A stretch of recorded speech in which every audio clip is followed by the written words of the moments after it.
প্রিয় দর্শক, আসসালামু আলাইকুম। কেমন আছেন সবাই? আশা করি সবাই ভালো আছেন। আজ নতুন একটি ভিডিও নিয়ে আসলাম গাভী গরুর জন্য। শুধু যারা গাভী গরু পালন করে তাদের জন্য একটি ভিডিও নিয়ে আসলাম। সেই ভিডিওটা হলো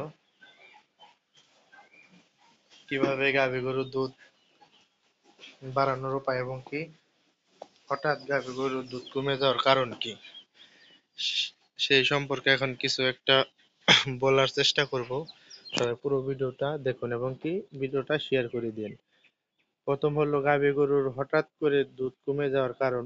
সেটা হলো, প্রথম লক্ষণ হলো গাভী গরু যে কিনে আনেন, এক স্থান থেকে অন্য স্থানে যাওয়ার পথে গাড়িতে জার্নি করে গেলে বাদে গাভীর দুধ কমবে, এটা স্বাভাবিকই হয়।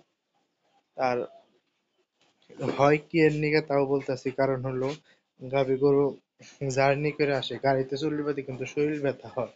সেই ব্যথার কারণে গাভীর দুধ কমে যায়। প্রথম কারণ গেল। দ্বিতীয় কারণ হলো গাভী গরু এই জায়গায় যেমন সাদাটা ওখানে আছে, সাদাটা যদি একবার সরাই, যদি একবার এই জায়গায় আনি এটা যদি মুড়ে দেই, তাও দুধ কমতে পারে। কারণ ওর যে জায়গা, ও যে পড়তে যেভাবে শয় ওইভাবে শুয়ে থাকতো, ওর যে অন্তে যে সরাই যাবে আর এক জায়গায় রাখি, তাহলে ওর শোয়ায় সমস্যা হবে এবং কি আর অন্যান্য বিষয় অনেক কিছু হবে। তার কারণে দুধ যাইতে পারে, এটা স্বাভাবিক।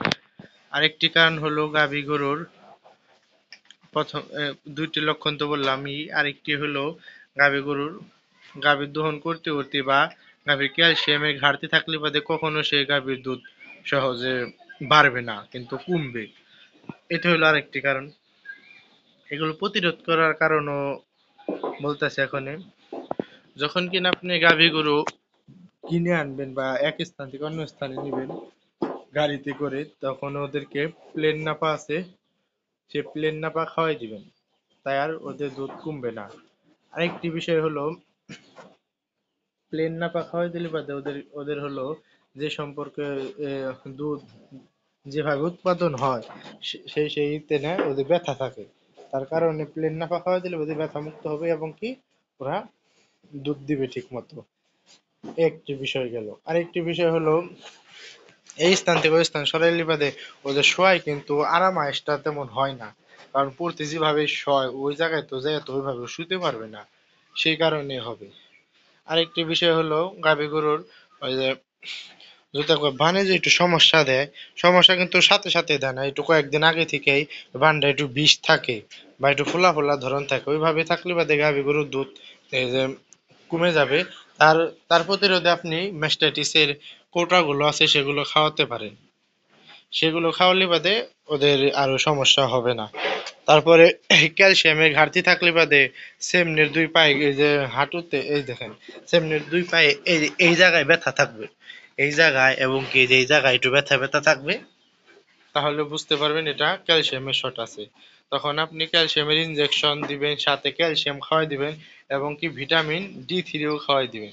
এগুলো খাওয়াই দিলে বাদে ওদের ক্যালসিয়ামের ঘাটতিটা পূরণ হবে, সাথে সাথে দুধও বৃদ্ধি পাবে। আরো আরো অনেক কারণ আছে, এইভাবে কিছু আমি বললাম। আবার গাভী গরু যদি একবার বাচ্চা দেয়, বাচ্চা দেওয়ার পরে কিন্তু ওলানে চাপ চাপ আসে দুধের কারণে। সেগুলো চাপ যদি একবার আপনি ঠিকঠাক মতো দুধ দহন না করেন, তাহলে আপনি দুধে সমস্যা দিবে এবং কি দুধ কমবে। আর আপনি প্রতিদিন যে নাকি দুধ দহন করতেছে তারই দুধ দহন করতে হবে, কারণ সে যেভাবে দুধ দহন করে ওইভাবে দুধটা আসে ভালো মতো। হঠাৎ করে যদি অন্য একটি লোক যে দুধ দহন করতে আসে, তাহলে দুধ একটু কমবে, এটা স্বাভাবিক বিষয়। যেমন এই যে আমি গাভী দুধ দহন করে পড়তি, আমি হঠাৎ করে একদিন যদি না আসি, তাহলে আমার আব্বা দুধ দহন করে, ওই আমার আব্বা দুধ দহন করলে বোধহয় দুধ হালকা একটু কম আসবে। কারণ আমার আব্বা কিন্তু গায়ে দহন করা খুব স্পার্ট, খুবই ভালো মতো সে গায়ে দোয়াইতে পারে।